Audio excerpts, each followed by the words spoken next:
Wish TV is proud to honor teachers in Central Indiana. She is an inspiration to all of us. He's always smiling. Who go above and beyond. He's done so many things for so many people. He's inspirational. Making a difference. He's always taught me to believe in myself and never get down on myself. Everybody's biggest cheerleader. And deserving of recognition for their outstanding efforts in education. I love the people that I work with.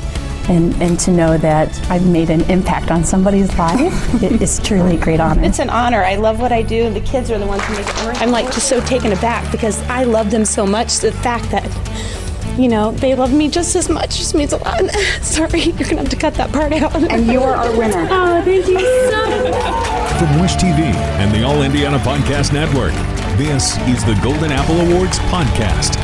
Hey, Hannah Mordeau here. Welcome to the Golden Apple Podcast. We're extending our conversation after a really wonderful surprise. This month's winner is Mr. Damon Higdon. You may remember he goes by DJ. He is really well known in Shelby County. He went from a track star to a star teacher. In fact, this is his first year teaching, but he's been in the district for quite some time. He grew up there.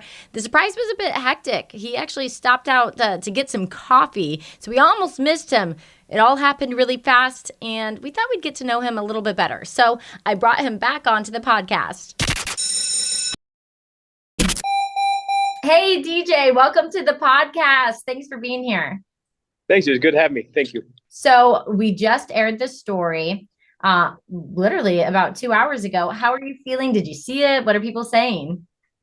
Yeah, I watched it this morning. It was really nice. You guys did a wonderful job. You covered everything. You presented the school well. You presented the classroom well. The kids really excited about it. So I appreciate all the work you guys put into it. Oh, well, thank you. Thank you. Well, you certainly deserve it. But we didn't get to know you because we kind of, put you on the spot. So to learn a little bit more about you, you grew up there, went to that high school. How'd you get into teaching? So for me, it was kind of a little bit of a different journey, I suppose. So after I graduated, my mom worked at the elementary, actually. And she was good friends with the principal who worked there. And the principal was like, hey, we got this part-time position open. I think you'd be good at it. Something to think about. Because I was taking a gap year off of college to kind of figure out what I wanted to do. So I took that part-time job. I worked there. And then after working there for about a year, I joined college the next year. And I was still like, I think I want to try the medical field. Radiation therapy seems interesting. Mm-hmm. So I worked at the elementary part-time. Then I went to school full-time pursuing that degree. I did that for about 2 years. Then 2 years in, I was like, I think I made the wrong choice. I don't think this is what I need to be doing. I kind of enjoy what I do at the school a little bit more than what I'm getting ready to jump into here. So I switched gears, took another year off, and then I came back and pursued my degree in elementary education. That's amazing. Are you happy with the choice? Yeah, I enjoy the choice. Yeah, I'm glad I made the choice. It has put you in an interesting path of being with your students since kindergarten. The kids were all like, yeah, we know him. It is exciting to get to go to 6th grade and have him as our teacher. This is your first year teaching, technically. How's it been going so far? You definitely learn a lot the first time in the classroom. I've been in education for a while now, but the first time leading a classroom, it's a totally different ballgame. So I've definitely learned a lot. I've enjoyed the journey so far. I've kind of learned a lot from those around me, kind of relied on them kind of heavily. So looking forward to what the future holds and continue to get better. Doing the Golden Apple, I've talked to teachers, some who are new and some who have been doing this for 30 years. And they say the first few years of teaching can be really hard and we need more teachers.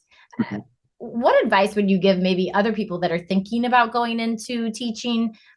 Because I know it is hard. Yeah. I say my biggest piece of advice was if you have that passion for it and you enjoy it, just don't be too hard on yourself. Just give yourself grace to learn and go through the whole process. The other thing is try to fight that discouragement piece. Don't be afraid to rely on everyone around you for a little bit of help or support, especially when it comes to the first year of instruction, teaching kids, especially making sure you differentiate your instruction to reach everybody. Don't be afraid to reach out to people who've done it successfully and learn from them and kind of adapt that to fit your style and what you want to achieve in your classroom. It was interesting talking to your 6th graders and to your students, the older students that you teach or coach in track.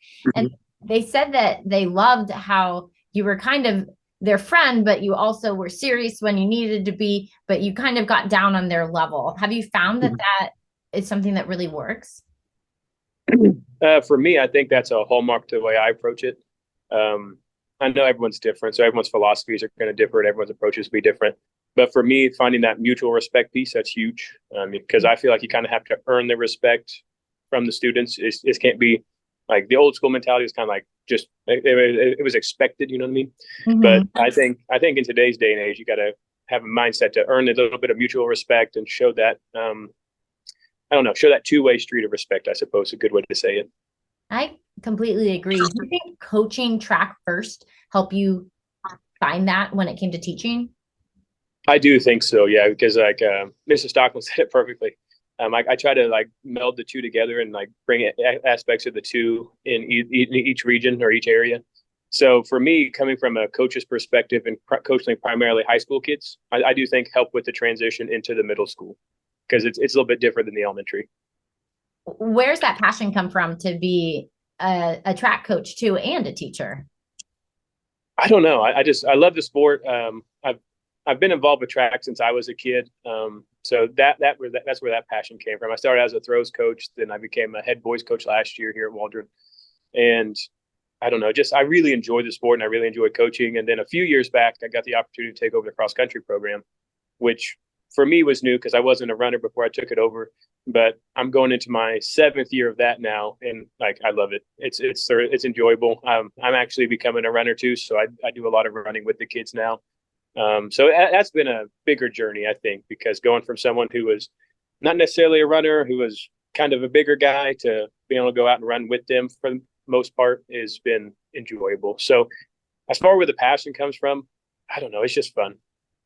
I think fun is a huge part of it. It sounds like you have fun doing that job and as a teacher. Do you think that that's something other teachers should take to heart if they're feeling discouraged, maybe find the fun in what they do? Yeah, I think that's crucial because like there's a lot of good days in education, but there is some like days where you're just like mentally exhausted. You know, it just comes with the territory, any job. So just finding that joy in the process and like I said, giving yourself that grace and finding the fun, I think is critical if you're going to stick with it and like really love your job. Mm-hmm. Finding the fun. I do want to mention that everybody thought your beard was so fun and the kids mentioned it in the class too. So I had to ask you, I noticed you had the beard in high school as well. Is that kind of your thing or is there a story around that? Not really. I think it's become kind of a trademark. Yeah. One of my old coworkers actually made me this cup that says like respect the beard. It's got like my beard silhouette on it. So that's kind of cool. So it's becoming a thing, but I don't know. I was able to grow a beard early and I just had one forever. Just honed it in. Yeah. Respect. Yeah. Well, we respect it. Your kids, they were so much fun when we came to video in the class. I'm sure they were very surprised. What did they all say after we left? They were stoked. Like you guys made their week, I think, probably made their month. They were talking about it for the next 3 days. It was exciting for them. Good. Well, we love to hear that. I think 6th grade is an interesting age. They're really becoming themselves and, heading off to high school soon. What do you think parents should know about kids, especially about that age of kids? How could parents better connect? Well, that's a good question. So I'm still kind of learning the middle school and the 6th grade ropes, but I would say just kind of giving them a little bit of room to find out who they are would be the biggest thing, because that's a big hallmark at this age. They're like kind of that in between phase between being elementary kids and then being middle schoolers and ultimately high schoolers. So just give them a little bit of flexibility to figure out like which path they want to take and kind of like, I don't know, figure out their interests maybe. I know that's probably not the best answer, but no, it's a good answer. I mean, middle school to me is a scary age. I have very little kids, but I can tell, a parent, we too are wondering, what do we do? How do we handle this? From a teacher's perspective, how can parents best help teachers? That's one thing I've been fortunate with in my first year here is I've got an awesome group of parents and they're very supportive. They reach out. If they have any questions about anything, they don't hesitate to send me an email. But I think the biggest thing is just open up line of communication, like just talk to your child's teacher. And then as far as teachers go, reciprocate that, just keep that kind of think of it as a partnership or a team rather than like 2 different groups, if that makes any sense. So the more you can unify and work together towards a common goal, I think would better benefit everybody in the process. I think so too. Waldron's home for you. You went to school there, and I asked you a little bit in this story, but if you can expand on it now, what does it mean to be teaching at home where you went to school? Yeah, it's kind of unique, like I said, because it's a smaller school, it's a smaller community, so you kind of get to know everybody. And then I've been here long enough. I'm on like sometimes third generations of students already. Wow. So like some kids I coached in high school, now I'm either teaching or coaching their younger siblings. So that's a very unique opportunity. And I don't know, I love this place. I love the community. So it's kind of cool. And then it's another unique aspect is my classroom currently is one that I was in sixth grade. So getting it, yeah. So this was my sixth grade classroom when I was here. So kind of seeing things come full circle is kind of cool. That's got to be surreal as you're up there teaching, or that first day you walked in. What did that feel like? When I was sitting at my classroom this summer, I was like, "Oh man, this was Mrs. Brown's classroom. This is different." Like, so I mean, I put my own spin on the space and everything, but I was thinking like, "Oh, this was there. This was over there. This is how she did it." So, yeah, pulling on some inspiration from that too. But. And you mentioned your mom at the elementary school. Is she a teacher too? No, she was actually the school secretary for a long time. But in the district also. Yep. I think that's pretty neat that it's such a home for you, and the fact that you're in your classroom now. A lot of your students said that you also make the class really fun. You do a lot of games. They were trying to explain it to me, but I couldn't understand the technology. But they said you do a lot of games. Do you think that helps keep kids engaged, is find a way to make it fun? I do. These days, that's one thing that I've been working really hard on, how to make the content more engaging.